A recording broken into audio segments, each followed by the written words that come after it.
doesn't matter whatever people blabber in the media, the symbol is lotus. The symbol is lotus and the symbol is Narendra Modi when it comes to the national elections. The headline which I am telling you is that PM Narendra Modi is coming back in 2024. Wow. With a weak Congress, I don't call Rahul Gandhi a leader because Rahul Gandhi has not been able to win elections on his name. All the narrative that the Congress has tried has flopped. Governance is not a 2-minute snaggy noodle. Believe in Narendra Modi, who's really ensuring things happen end to end for the Hindus. The Hindus do not want special treatment in India. They want equal treatment in India. Yes. This country is Hindu majority and this country is secular only because it is Hindu majority. That any party which abuses the Hindus may not come back to power. Absolutely. So Narendra Modi does not differentiate between Hindu, Muslim or any caste in terms of giving welfare benefits. Without a single bullet being fired from either side, the country is peaceful. Point number one. Underline that. Namaskaram. It's quite certain that the BJP is aiming to form the government once again in 2024. However, the questions remain about the number of seats they will win and whether they will surpass the 2019 record. Whether they break the records or face setbacks depends on various factors. To answer these questions, we have with us the founder of Jan Ki Baat and Psephologist, Pradeep Bhandari ji. Namaskaram, Pradeep ji. Namaskaram Vinod, and it is a great delight to be on your extremely popular channel. And you've been doing a wonderful work. You've been taking on a lot of anti-national forces. So great power and great strength to you. And a delight to speak to you for the first time. I've been waiting to speak to you. But yeah, and namaskaram to your viewers too. Pleasure is mine too, Pradeep ji, and you've been doing a wonderful job. Absolutely. In fact, thank you so much, Vinod. But I remember one of your leads which went very, very viral when you took on George Soros in the entire lobby. So keep doing wonderful work. And in fact, your leads are what a lot of news channels and many journalists are all do follow in order to get cues in what should be the narrative. Yeah. Yes. So the whole nation is waiting for this, the most important predictions of 2024 elections. And I have a very interesting questions for you. Let's begin. I'm ready for it. Yeah. So Pradeep ji, how do you see this I.N.D.I alliance? Do you think they can challenge BJP? See, this alliance is a fictional alliance. It is it is an alliance which is there only on paper. And this alliance has reduced itself to a mockery. And I'll tell you why.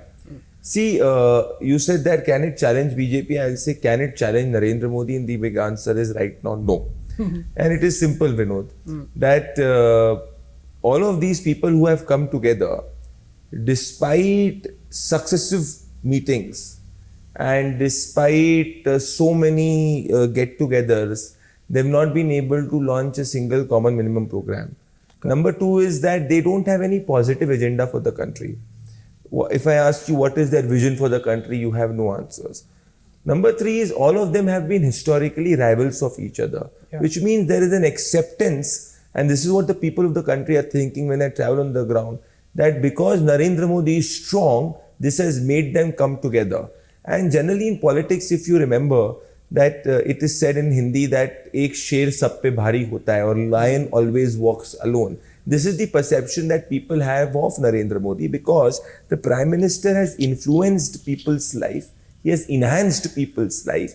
He has ensured that the marginalized and the poor have got the basic necessities that they always deserve. So the country which had developmental deficit in the past, the Prime Minister has ensured that there is developmental surplus in the life of the common man on the ground. Whereas on the other hand, if I speak to you, why do I call it as a fictional alliance is that let's say that TMC, Mamata Banerjee and Aam Aadmi Party and Congress come together.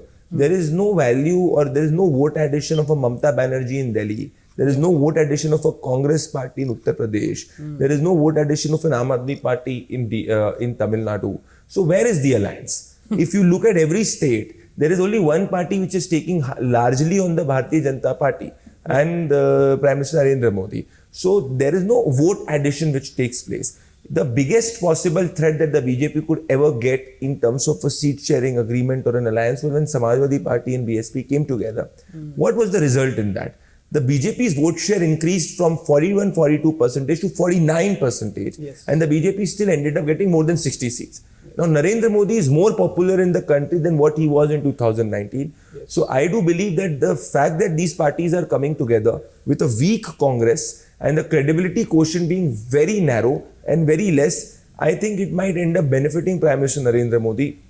So, I don't see that as a threat. See, only threat can emerge, Vinod, when there is an alternate, credible, conscious opposition in a leader. You do not see that happening. What happened in the parliament when Kalyan Banerjee was mocking the vice president Jagdeep Dhankar? Rahul Gandhi, who called himself a new version of Rahul Gandhi is what media called him. It was like 100th launch of Rahul Gandhi, which media did. Despite such a big Bharat Jodo Yatra, he did not have the political maturity that when somebody is mocking a vice president who comes from the Jat community, from Rajasthan and a farmer, where the Congress did not win, he is enjoying it and recording a video. So people of this country at time and again have seen that when it comes to Narendra Modi versus any other leader, there is no comparison in terms of credibility, quotient, work on the ground and taking the country forward. So if this, is there an alliance? I say there is only a fictional alliance. It is good for the media. There is no vote addition taking place. It's not an alliance of the workers of the political party. It's just an alliance of the leaders where they're having good tea, coffee and snacks. They can have that. It can give the media headlines. But on the ground, the workers are not coming together. I don't see them as a very tangible threat for Narendra Modi, and they accept that. Their only objective is not to win the election. Their objective is to get Narendra Modi less than 270. But my logic is that in 2014, lesser people knew Narendra Modi. He still won with 272. In 2019, his work ensured that he won with more than 300. Now, he is more popular than what he was in 2019. Yes. So, doesn't matter whatever people blabber in the media, the symbol is lotus. The symbol is lotus and the symbol is Narendra Modi when it comes to the national elections. Yes. And see, in the media, please understand that media should stop taking itself too seriously. Media does not shape the narrative of this country any longer. It's the people of the country who shape the narrative, and the media should just reflect that. Yes. There are people like you and many others who are the new content creators in the country who are reflecting what is happening on the ground. So I do believe that media no longer has the monopoly to decide who, particularly the mainstream media, does not have the monopoly to decide the narrative of the country. They play their important role. But in an era where somebody is getting Vinod's video also on a WhatsApp, he's getting somebody else's video also on a WhatsApp, they will judge and automatically take a call. Wow. So I do believe that media no longer decides who, or sways the election at all. Yes. If that was the scenario, you would not be seeing so many state governments where the BJP has come and also the opposition have come, and Narendra Modi repeating despite all the lobbies across the globe working against him. Yes. So Pradeep our economy is currently top 5 and likely to be moving to top 3. Congress is time and again trying to do a hit job on our businessmen. They tried BBC documentary to defame Modi ji. So what possible attacks do you see from the Congress party to win the 2024 elections? So they'll go to any level. Okay. Please, we understand who are the forces which are backing the Congress party. Not everybody in the Congress is wrong. It is the family in the top which is backed by the forces which are not in the interest of the Sanatan culture and the Sanatan civilization, is what the people on the ground say. Yeah. Now, let us understand the narratives that Vinod, the Congress has tried. Before 2019, they thought that by Rafale, they'll try to project Narendra Modi as corrupt. It failed. Then they went ahead and tried to grab the Adani issue. It is not working on the ground. People are seeing everything is happening as per the required norms and policies, and he's giving jobs to the people of the country. Yes. He's getting ports for the country which could have gone to China, which is there. So if you look at it, Adani today employs N number of people who are middle class, lower middle class. He's a job creator for the country, and he's the only guy who's taking on China at a larger Indian subcontinent. Yes. And places which could have gone to the China, the projects which have gone to China, he's the guy who's having it. In fact, recently also a report had come where the United States of America's top firms have invested into it. He's leading into green energy. So people are seeing through it. So that narrative is not working on the ground. Mahua has become a funny character. Let's take Mahua is a rabble rouser. My PT people had gone on the ground to do a ground report in Krishnanagar. There's some massive anti-incumbency against her. She is only winning because of consolidation of the Muslim vote. She has not visited the district hospital. She does not visit the people of her constituency. She is more busy in, reading typed speeches given by maybe certain media outlets. And just shouting in the parliament does not make you a politician. It can get you in media headlines. But Mahua Moitra at this present moment is not a vote getter. The vote was of Mamata Banerjee. And if Mahua Moitra believes that she is a vote getter, then she should fight as an independent in Krishnanagar and win. Yeah. She will not be able to do that. So please understand, let us be clear that it's Mamta who's the politician, not Mahua Moitra. And now Mahua Moitra is ending up becoming a liability for Mamta Banerjee. This is what a lot of people say. Now, coming to the point of what the narrative Congress could try. So, Adani issue failed, Rafale failed, caste narrative Rahul Gandhi tried to project and take it forward, which according to me was the hidden agenda was to somehow divide the Hindu community.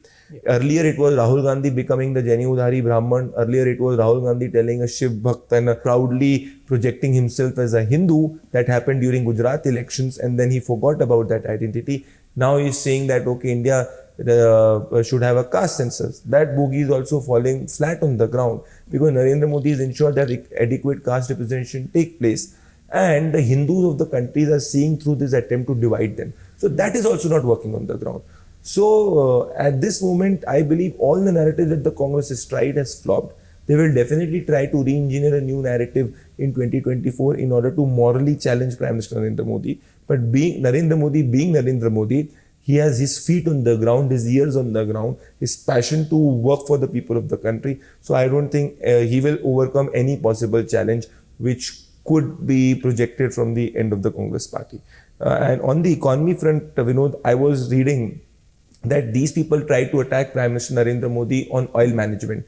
Yes. Now the data which has come is suggesting that India is the least impacted country because of petrol and diesel price inflation. So if you compare to the price fluctuation which has taken place in a US or a UK or a Pakistan or any other country that are more than 10 percentage points, in India it is a negative percentage point. So in India, the common man is least impacted by all the global fluctuations which have taken place because of petrol and diesel price rise. Wow. So that is also falling flat. So, Vinod, one more thing which I have seen on the ground traveling, what is Narendra Modi's sentiment? I will tell you, Narendra Modi for people is hope. Hope that at least the government will deliver. Narendra Modi for people is trust that if he says something, he will ensure it happens. Narendra Modi for people is trust, hope, and at the same time delivery. And most importantly, he is a moral conscience keeper, and people believe that under him, the country is safe and secure and is in the right hand.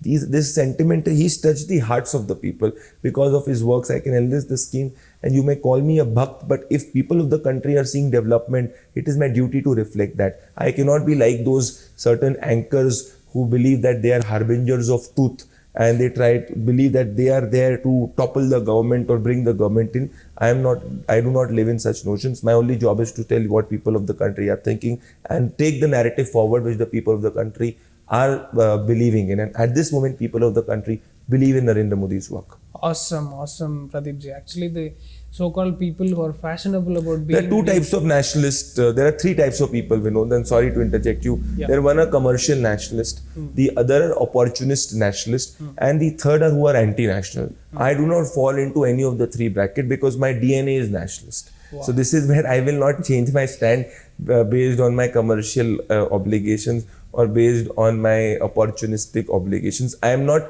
a recently turned nationalist after 2014. I've always been a nationalist. Wonderful, wonderful. We can see that, Pradeep ji, through your work. Awesome. Coming to this nationalists, a lot of nationalists, Hindutva people whose heart and blood is Hindutva, and they are burning for this Akhanda Bharat emotion, they are kind of disappointed with the decisions that are being taken from the central government. They want things to be done right now.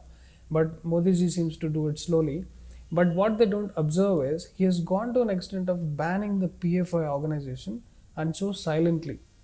So if you look at this kind of disappointment rising in people's, that also affects the vote bank for the elections. So do you see a change in decision making after 2024 by Modi ji? Please understand, governance is not a 2-minute Maggie noodle that you put a tweet on Twitter and you write something on Facebook and an action takes place. These people, I understand the sentiment that people have, but what has Narendra Modi done? Narendra Modi, under Prime Minister Narendra Modi, 500 years the Hindus of the country had to wait for an Ayodhya Ram temple that is being built. without a single bullet being fired from either side. The country is peaceful. Point number one. Underline that. And that is huge. Yes. Number two, which era were we living in? There was an era where likes of Digvijay Singh used to call RSS ki sajish as 2611. They used to call Hafiz Saeed as Hafiz Saeed Ji. There were likes of Mahesh Bhatt who went ahead and tried to say that Pakistan was not responsible for 2611. It was the Hindus which were responsible for 2611. You have the likes of Udaynidhi Stalin who are there saying that who are hell-bent to project the Sanatan Dharma as evil. Yeah.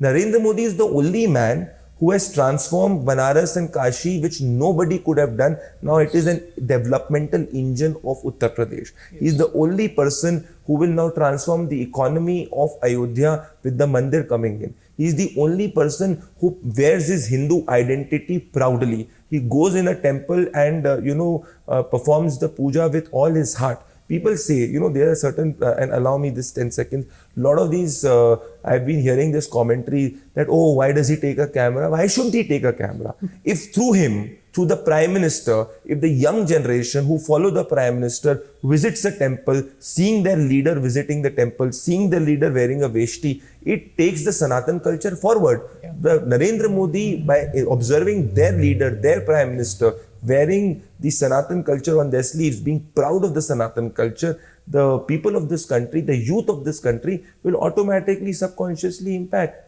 This is a huge message with respect to it. He is the guy who goes to Uttarakhand. He is the guy who, inaugurates the Mahakal Lok. What has he not done? He is the person who starts the Kashi Tamil Sangam, which nobody would have thought.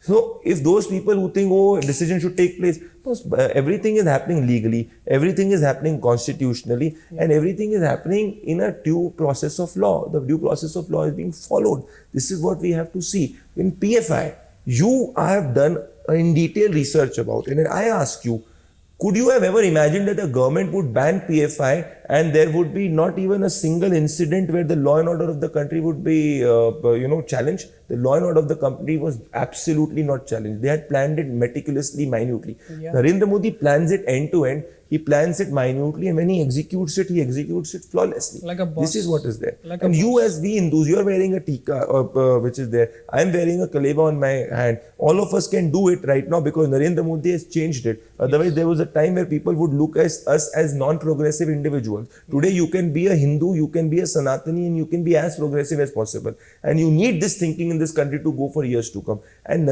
along with this, I also credit the RSS because it has worked for years to get this subconscious thinking, with Narendra Modi being that catalyst.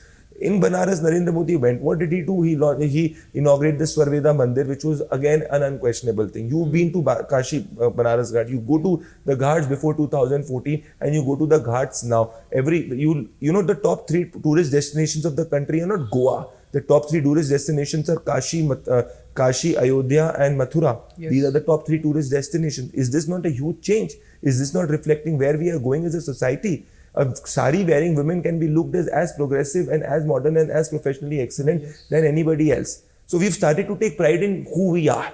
Earlier we had this baggage of borrowed baggage from the Britishers and celebrating and following anything and everything Western blindly. Now we don't do that. Yes. This is a huge change. So to those who are impatient, I would tell them that please, governance is not a 2-minute snaggy noodle. Believe in Narendra Modi, who's really ensuring things happen end to end for the Hindus. Yes.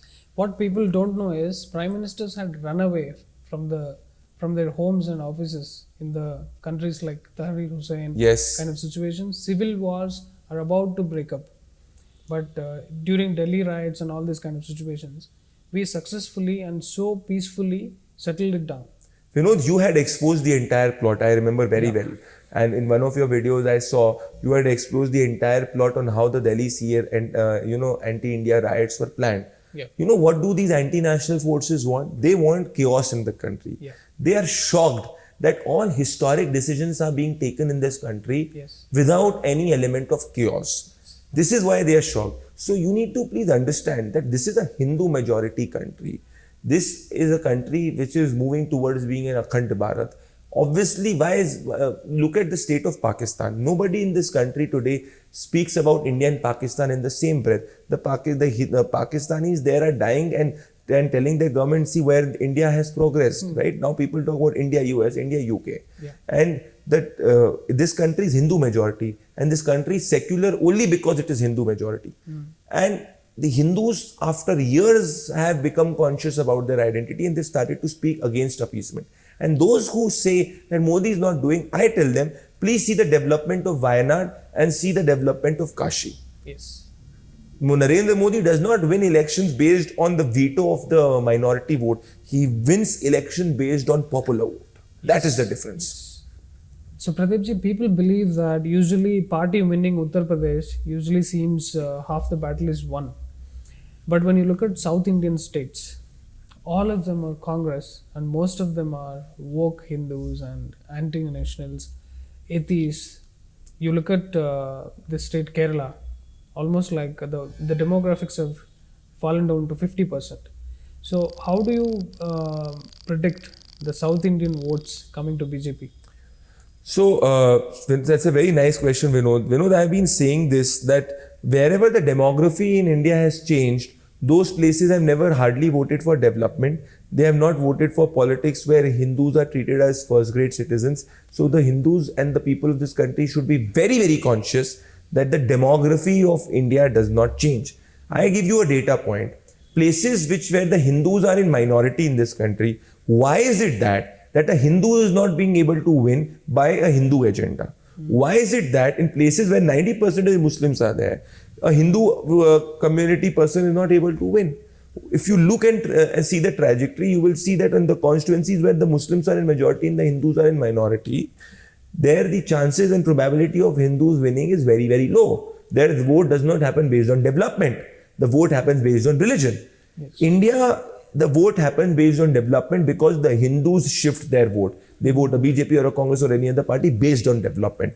So we don't need lectures from totalitarian states or lectures from states which believe in one faith religion. The country is democratic and secular because it is Hindu. So there is a demographic change which is taking place in certain pockets of India is a threat to us in long 22 decades, 2.5 decades to come. In fact, I'll give you another data point. In Jharkhand, places where the tribal population was 20% and the minority population, Muslim population 15%. On those places, now the Muslim population is jumped to 20-25% in a matter of just 20 years. And there they are looking at only acting as a pocket veto. So my question is, why is it that places where the Hindus are in minority or the Muslims are in majority, why do these places not vote for development?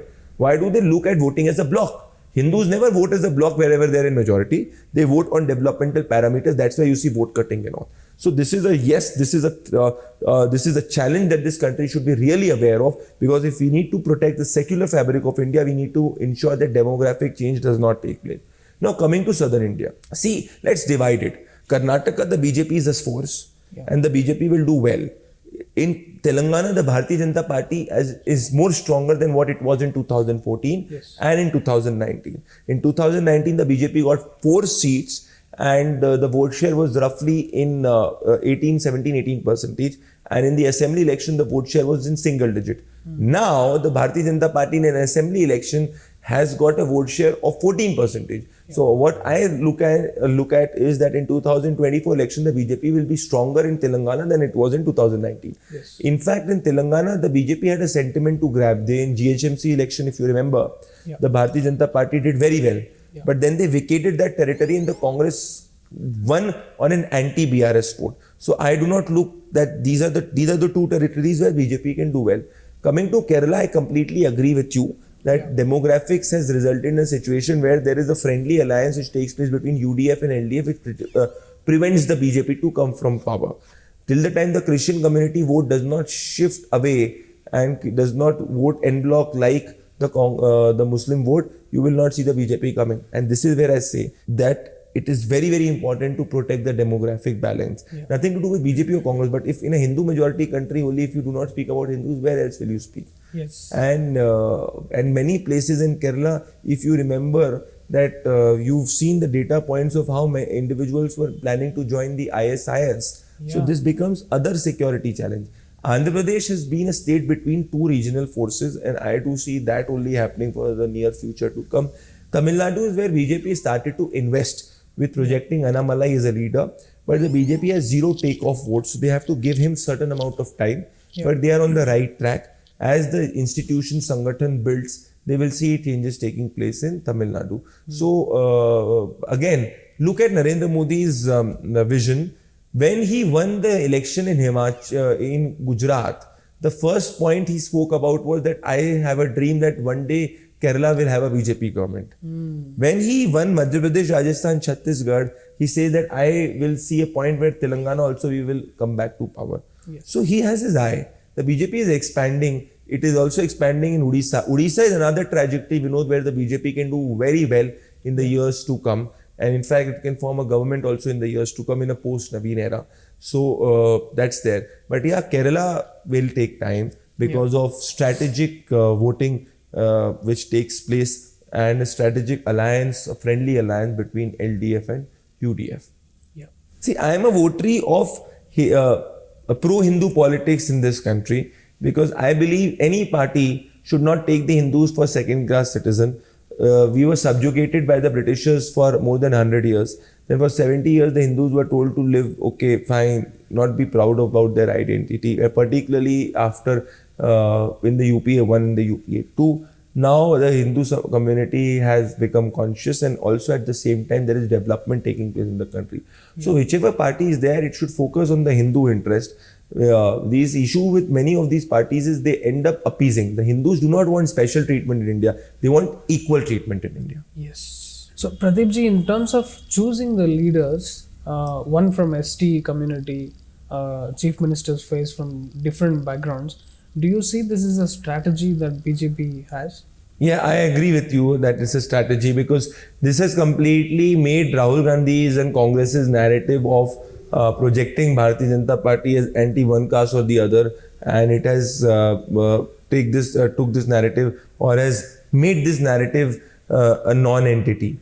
See, the PM Narendra Modi has given equal representation to an ST, an OBC, upper caste across. So what Rahul Gandhi and the Congress party was attempting to do, they were attempting to show that, Narendra Modi is pro one caste and anti other. He does not give equal representation to one caste and the other. So with the selection of the Chief Minister in Madhya Pradesh, Rajasthan, Chhattisgarh, I do believe that this narrative has at least taken a back seat for sure. So yes, it was a strategic decision. At the same time, he has also given a signal that even a Karyakarta, a first-time MLA or a Karyakarta who does not have any backing can be projected and can become a chief minister. So he's shown to the people of the country and to the people in the BJP, to the worker, it has gone very positively on the work on the ground. That they are energized to know that anybody and everybody from the BJP can become the chief minister.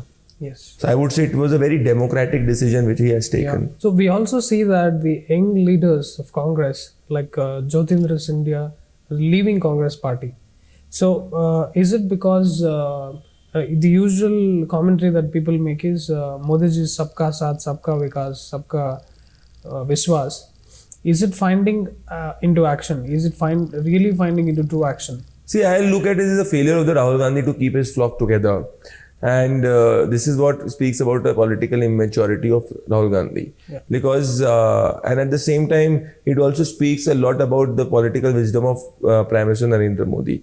See, ultimately, you have to know that a politician has to first win an election, then only he can govern well. Yes. So those who criticize Narendra Modi, why is he campaigning so much? Why is he going to state? Because he is doing the absolute right thing, because it achieves two scenarios. A, it allows him to connect directly to the people without any intermediary. And that is what the job of a leader is, that he should at every possible opportunity connect with the masses. He's not the leader of the Latin Zelly, but he's the leader of the people of the 140 crore Indians. Number two is, at the same time, it also allows him to get the BJP government in certain states, which helps him in the Rajya Sabha. Now, in order to do so, there are certain state leaders who are important. Now, it's not the BJP's fault that the Congress could not keep Jyotiraditya Scindia. It was not the BJP's fault that the Congress is not keeping its leaders together. When they come under the Bharatiya Janata Party, it is but natural that they have to follow the BJP's trajectory, and they have to follow the Bharatiya Janata Party's rules, procedures and Sangatatmak duties which are there. There is no, if the one person comes, he'll be given favor over the other. That doesn't work. In politics, you have to take decisions which ultimately benefit you in the short term politically. Now, similarly, somebody will go to the Congress party, he has to abide with the Congress culture. Yeah. So, I will say Sabka Saath, Sabka Vikas and all is fine. But at the end of the day, it's a political decision which takes place. Yes. And if you remember, RPN Singh had also come to the BJP. Now, it is not that the BJP went out of the way and gave him something. I don't see that happening. When he will fight his Lok Sabha, he'll fight his Lok Sabha. So, the Narendra Modi knows that he has to ensure that there is an adequate balance. Even if people are coming from the other political party, his workers, his karyakartas, his leaders who stood with him loyally, they are given that due respect and due position and procedure. But yes, I do believe that the BJP needs to find a way that anybody and everybody should not come in the BJP. There should be certain parameters set, at least in terms of people whose moral ethics should be completely top notch. So yeah, I do agree with that part also. So the most important topic, the current news suggests that construction of Ayodhya temple happens close to the elections time. So what role does it play? How does it impact the Muslim votes, Pradeep ji? See, the Muslims today in this country, and this is not for anybody else to blame, for the Muslim community to blame, that they have ended up becoming a vote bloc, which has become a negative vote bloc. Their majority of the Muslims, largely in the country, data suggests that they do an anti-BJP vote. Yeah. Despite getting all the benefits from the Bharatiya Janata Party, PM Narendra Modi-led scheme. So Narendra Modi does not differentiate between Hindu, Muslim or any caste in terms of giving welfare benefits. If you look at the data, you will find Muslim women and men getting equal opportunities to access the government schemes if they are eligible. So it's much better than Congress. Much better than Congress. Yes. In fact, in terms of delivery. Yeah. But the sad part is, Vinod, that the Muslim community has projected itself to be an anti-BJP vote and an anti-Modi vote, despite all the welfare benefits. Yeah. I don't see any decision in the last 9 years which has been like anti-Muslim decision by the government. It has all been decisions which have been taken based on the due process of law, based on equality. So if the real communal politics begin when a vote bloc completely ends up voting as a negative vote bloc. So it's not the Hindus which are responsible for the communal politics.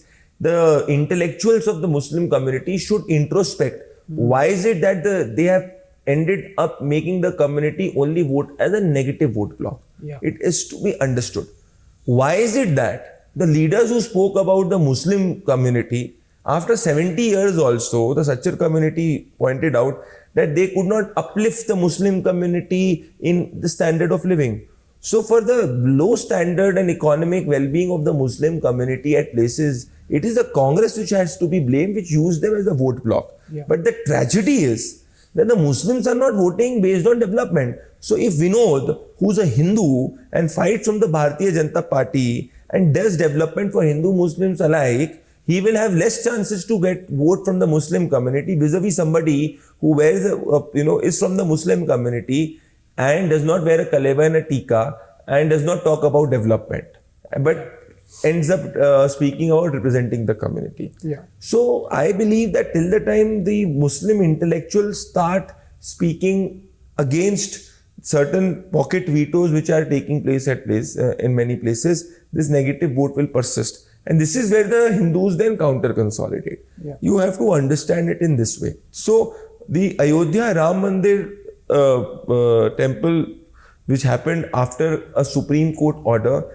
and now Narendra Modi government ensuring that it is built at the fastest pace possible, has been a long-standing demand of the Hindus, of we Hindus in the country, that where our Lord Ram, our Bhagwan Ram is there, where he took birth, there should be a mandir.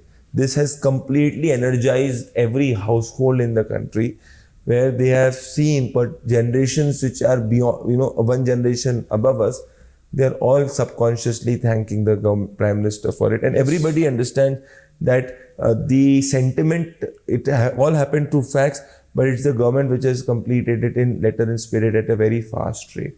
How will it impact the Muslim votes? It depends. There can be two scenarios. A, the Muslims in many parts of the country get themselves, mainstreamize themselves in the development of the country, in the development narrative. B is they further ghettoize and act as a negative vote. and this is something which is not in their benefit. And see, I see a point, Vinod, that if the Muslim community, people who call themselves as moderates, if they don't speak against radicalism which is taking place in the name of their religion, then it is a very, very sad state and a security challenge which can come for the country in the years to come. So whether it is Owaisi or others, all of them only milk the Muslim vote. You go to Old City and see the developmental parameter of Old City. Why is it that suppose if one of the Fortune 500 companies need to set up their offices, will they set up in the Old City or will they set up in a high-tech city in Hyderabad? Obviously, they'll set up in high-tech. Why is it that they do not want to set up in high-tech? And those who speak about Muslim rights, I tell you that if I give you 4 crores of money, in Delhi, will you set up your home in Lutyens Delhi, Lodi Road, or will you do it near, these Muslim majority areas? Will you go and end up, doing in Bakula? You will not do that. Why is it that? So these Hindus who speak about such things, you should ask them, boss, please go and live those places. So it is the duty of the intellectuals in the Muslim community to uplift the Muslim community and change their narrative. Till the time it does not happen, they are nobody else to blame but them and people, the intellectuals there. This is what I say. So it's not that the Hindus are against Muslims. These are all the biggest, I would say, the biggest disservice to the Muslim community is being done by these quote-unquote intellectuals who's kept them poor, the politicians who milked their vote but could not uplift them. When a road is built by Modi, it's a Hindu and the Muslim both will benefit from it. Yeah. So with respect to Ayodhya Raman, there are many fools, Vinod, I remember, who saying, oh, why did you not build a hospital there? I tell these fools, when a mandir will come there, per day footfall is expected to be more than 1 lakh. It will change the standard of living of the people living there. It will automatically get a hospital, it will get a mall, it will get economic opportunities. This is how development takes place. A direct flight is started from to Ayodhya from different parts of the country because the mandir has come there. Yes. So what are these fools who talk about this hospital narrative, and will they speak about the same thing in a Mecca or a Medina? Yeah. This is a land of temples, by the way, even though... Yes, absolutely, Vinod. And you are taking this narrative forward. This is the land of temples. This is the land of Sanatan. Yes. Where else is that land? Yeah. Mosques and churches, we allowed it, but now they have become obstacles. In the middle of a road, this has to go. And thanks to our Yogi ji, who's cleaning it up. No, it's... in UP, I can tell you I've traveled across. Law and order has been fantastic. And what Yogi Adityanath ji has done in Uttar Pradesh, no chief minister has done in the past. Also, you spoke about a very important thing. I think this country needs to re-ask and revisit whether the Places of Worship Act should be re-looked at. Yes. This is very important because the Hindus were told in after 1947, particularly by the Places of Worship Act, that you forget about your structures which were, completely demolished by radicals and barbarians like Aurangzeb. Yeah. Facts tell there were mandirs there, but you forget about it. But when it comes to, Waqf Act, the Waqf in the name of, which has a parallel structure, the Waqf board which has a parallel structure, which acts as a parallel judiciary, has ended up becoming the largest land grabber of the country. It's a the board of Waqf today has the 3rd highest land, largest land in the country after the railways and army. Yes. How is that possible? Not the temples do not have it. You'd say India is the land of temples, but temples do not have the maximum land under it. It's the Waqf which have the maximum land under it. Yeah. So these are the things which should be looked at. So, in this context, we should remember C.S. Rangarajanji, Chilkur Balaji temple priest, fighting a lone battle. Yes. He's very strong over there and requests people to stand with him, support him. Absolutely. So, the next 10 years belongs to the BJP party. See, I don't know. Politics mein a week is a long time. Yeah. So I'm not one of those psephologists which will, sit in Dubai or Mumbai or a political expert and tell what the people of India think. They say Monday something else, Tuesday something else, Wednesday something else, Thursday something else, Friday something else, Saturday something else. Friday, Saturday, Sunday they don't work. They chill. So Monday to Thursday they change their opinion. Yeah. I am honest that at this moment I only know one thing, that in 2024 people of the country have made up their mind that they want to see Narendra Modi back as the Prime Minister. Yeah. How things pan out after that in 2029, it is a long call. So I'll not comment. But the DNA of Indian politics has now become such that any party which abuses the Hindus may not come back to power. Absolutely. As of right now. And the Hindus should ensure that this continues. Yeah. Because for many years, the Hindus were taken for granted in this country. So whom do you envision, Pradeep ji, as the Prime Minister, Yogi ji or Modi ji, after 2029? See, and as I said, no, this is an internal call and I will not comment. But the BJP has many popular leaders. Yes. Prime Minister Narendra Modi is a global leader. After Prime Minister Narendra Modi, I think let us all pray that he's there for long. After that, there are popular leaders. There is Amit Shah, there is Yogi Adityanath, there is Devendra Fadnavis, there is Himanta Biswa Sarma. There are many popular leaders in the RSS. S.J. Shankar. S.J. Shankar is not a popular leader. He's a great executioner. He's an excellent foreign affairs minister. Yes. But he's not a man who can get votes on his name. Please understand. Don't mix a leader from a politician. Every politician is not a leader. Yeah, this is very important, Pradeep ji. A lot of people are raising his name. See, people can raise things in social media.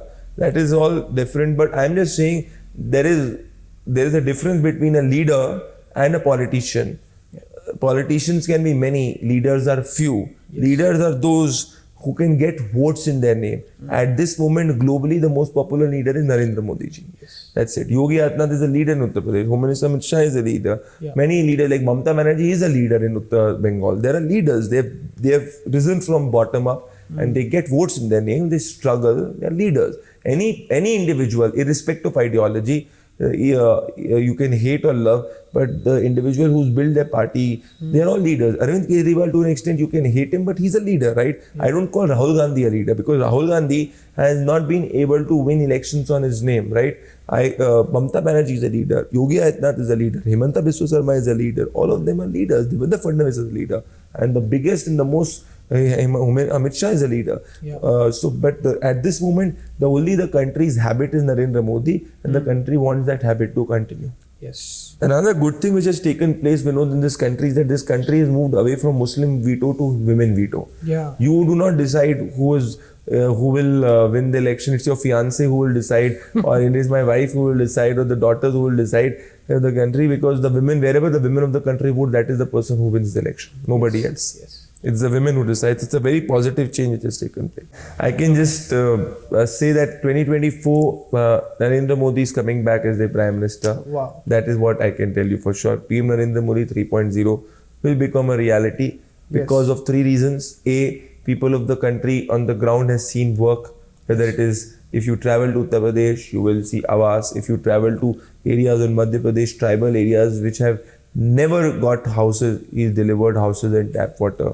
So it's work on the ground. Yes. You travel, you look at any airports, all world class, and the work is happening global standards. Yes. That is number one. Number two is that there is a Sanatan revivalism which has taken place under him, and this is what the people subconsciously acknowledge. And number three is every second person of the country believe that he has ensured that India's global prestige and the global pride is at an all-time high, which was never seen in the past, whether it is from G20, and India's Indian passport value has gone up multi-fold. You're proud to be an Indian has gone multi-fold. For these three reasons, I do believe that I have not done any primary data analysis. When we sit and talk again in February, by that time my first poll will also come in. But I can tell you that he's coming back as the Prime Minister in 2024. And I always say, you asked whether India Alliance and others can be a challenge. No political party can be a challenge to Prime Minister Narendra Modi except Narendra Modi. Only Narendra Modi can defeat Narendra Modi. Nobody else. It's with every strong leader. This is how it is there. At state elections, the BJP might win some, but nationally, I see he's the habit. And only if he makes a mistake, there can be issue. But as of right now, his feet are on the ground. He's connected to the ground, and he has the passion and the positivity to serve the country for long. That is what I can say. So, chances of Rahul Gandhi becoming the Prime Minister in his lifetime is remote? Very remote. See, I don't see consistency in his political messaging at all. Okay. So, I have not met the guy. But whatever I have observed, I don't see consistency in political messaging. India cannot be governed by individuals who have not experienced this country. Narendra Modi has experienced India for 40 years. Yes. He's traveled to the length and the breadth of the country. I can tell you in the last 8 years, traveling 400 constituencies, 1 lakh kilometers, 22 states, somebody who would have traveled 40 years knows in and out. He knows every part of the country. He's been in governance for 22 years. He's performed. He works 24/7. Yes. What has Rahul Gandhi done? That is the issue. There are many good leaders in the Congress party too. Yeah. But Rahul Gandhi, somebody who loses from Amethi, runs away to Wayanad, that does not mean, that speaks volumes that the man does not respect the electorate. Yeah. So the Rajshahi culture is gone, and he is not able to come out from the Rajshahi culture. This is something which you need to understand. So, the chances right now are remote. And the headline which I am telling you is that PM Narendra Modi is coming back in 2024. Wow. There you That is what I can tell you. And when I come with my poll, that is when we can see numbers. But this is my political wisdom which tells me as of right now, having traveled. Yeah. Wow. But I need to ask you a question, because nobody has asked you a question. You always ask people a question that, which has been your, you've done so many leads, which has been your toughest, episode or narrative which you have done till now, of all the exposes which you have done as a journalist and as a new age journalist, is what I will say. My toughest is the episode on Bill Gates. Bill Gates. Bill Gates, because Bill Gates, I have seen the documentary called Pirates of Silicon Valley, where he is a pirate, by the way. He stole the concept of mouse from Xerox. And even now he did not leave the habit of stealing things, because recently the OpenAI, he kicked out the CEO, right? So that is what he is, and it is really toughest for me because I'm a small player. If I call these conglomerates as thugs, I will be seen as a funny character. That's what has happened. And why it is really, really difficult is the AI is his, Microsoft is his. Now when I expose things in his own platform, it's just take this it off. is the biggest issue, Vinod, and this is what I say. India needs to have technology sovereignty. This is something which you should know. We have not created our Facebooks, our Twitters, our YouTubes, and our AIs. So this is we have to go towards a technology sovereignty. We cannot be a market which always reacts to what the US thinks and then we react to it. We as a market need to mature. We need to have capital. We need to have more risk appetite. And I completely agree with you on that front, that when you speak about freedom of speech, we should not be a reactive method, and we should get out of this culture of not criticizing the, Godi Chamadi. If there is wrong, it's wrong. In fact, there are now things coming up even on how the way COVID had spread. There are a lot of theories which are coming up on that front. But we need youngsters like you to get more backing for capital, and we need our own technology platforms. We need data sovereignty, we need technology sovereignty, we need our platforms.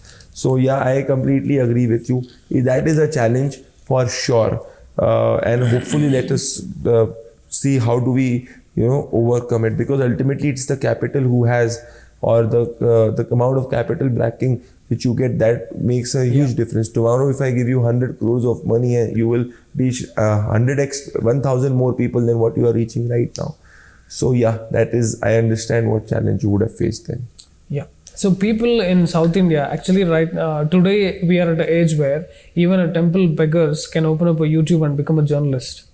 That is where we are. And actually these beggar looking faces are actually the journalists, especially when you look at the strollers from South India. They boast about a picture with Dhruv Rathi or being featured in a Hindu magazine or something. They boast as if they're a great journalist. But Hindu itself is fraud. See, the issue with the right-wing quote unquote is, Vinod, that we don't celebrate our own, we don't collaborate with our own, and we like to pull our own down. The left-wing promotes mediocrity, collaborates with mediocrity, and projects it as meritocracy. The very important thing which I said. I said the left wing is mediocre, collaborates with mediocre, and projects it as meritocracy. Yes. Yogendra Yadav is the biggest psephological fraud that India has ever seen. He knows shit on psephology. But he sold that for 2 decades, 2.5 decades. I did a debate with that guy. When he was saying that Congress could win Gujarat, I said, give me 20 seats that Congress can win in Gujarat. He could not name a single one. Yours was very accurate. Yes. So again, now you come to this. Dhruv Rathi is nothing but a teleprompter reader. Yeah. He sits in outside the country. He's a teleprompter reader. But a teleprompter reader backed by a journal like Hindu, which is now nothing but an arm of the DMK and other parties. These are the people who lecture on quote unquote liberal media and sophisticated media. But at the same time, my issue is that the newly converted nationalists in 2014, post 2014 in the media, they are hell-bent on not promoting nationalists like you and many others. Yeah. So if they are right now right-wing, I'll tell you why. Because they are compulsive to be the right-wing. Because they know, boss, the people of the country are like that. Their DNA has not changed. Yes. So we need individuals in this country who are by DNA nationalists in the media to take the legacy forward. And we need to protect, we need to, I would say, promote our own. Yes.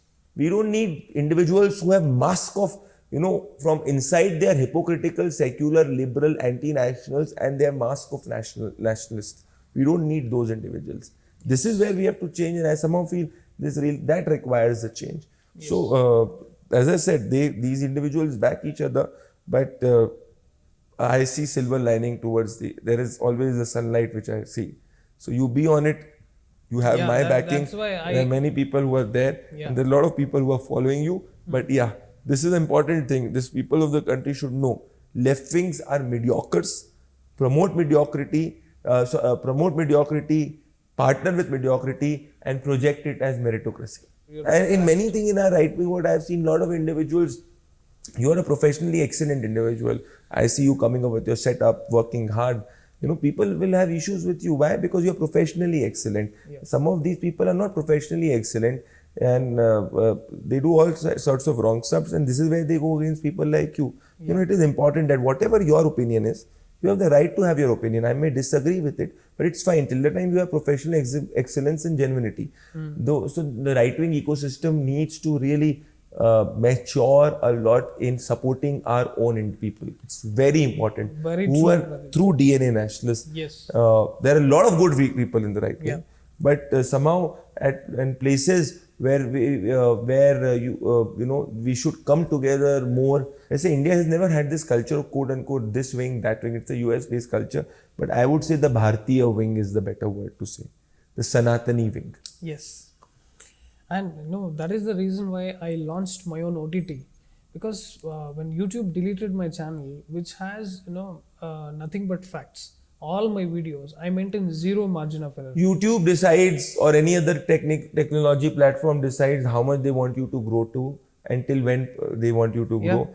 Tomorrow they change an algorithm. If you are earning X rupees, you will end up earning X minus 100 rupees. Yeah. So you can't build business model. That is where I'm saying we need our own technology platforms. We need the governments to get stricter laws in order to monitor these guys. You have more than crores cases pending in the courts of the land. Till when will you go and fight those cases when your channel has gone away? They will hire a top-notch advocate. They will do tariq pe tariq. But you are the content creator who's losing it, right? Yeah. So I believe that the laws should be such that the YouTube or the Facebook or the Twitter should not have the right to pull down any video till the time a constitutional body or the courts of the country decide that that is against the law of the land or it is against the sovereignty of the country. This is where we cannot make YouTube's, Facebook's and the others as independent decision makers of freedom of speech and expression. Yes. The control on freedom of speech and expression through Article 19B is a constitutional control which can only be decided by the constitutional courts of India. If you allow the Facebooks and the Twitters and the YouTubes and the other social media platforms to have the control on controlling somebody's freedom of speech, then it is a parallel judiciary which you are creating for them in a technology world. It's a big threat. They say that, okay, you are using our platform. They have the biggest market in India, more than 50% of the, India is the biggest market for Facebook. It is the fastest growing market for Twitter. It is the biggest market for YouTube. So if you are earning your majority revenue from our country, then obviously you have to follow the law of the land. The law of the land has to be stricter. This is where biggest issue I have. I'm okay with the court of the land saying that, okay, next channel is wrong or a channel is wrong. But I'm absolutely not okay that some algorithm, somebody sitting there decides that how much should your video be promoted, how much should somebody else's video be promoted. This is the biggest challenge. And this ultimately ends up giving more opportunity to a player with more money and more contacts. How is this medium more democratic? It does not. After a point, these people, they say that we are giving the democratic voice to a lot of people. I say they control it to a point, and after that, they only decide. This has to change. I don't know why we are sleeping as a country on this. We need to change. I hope there is a rethinking on how we look at these laws. Yeah.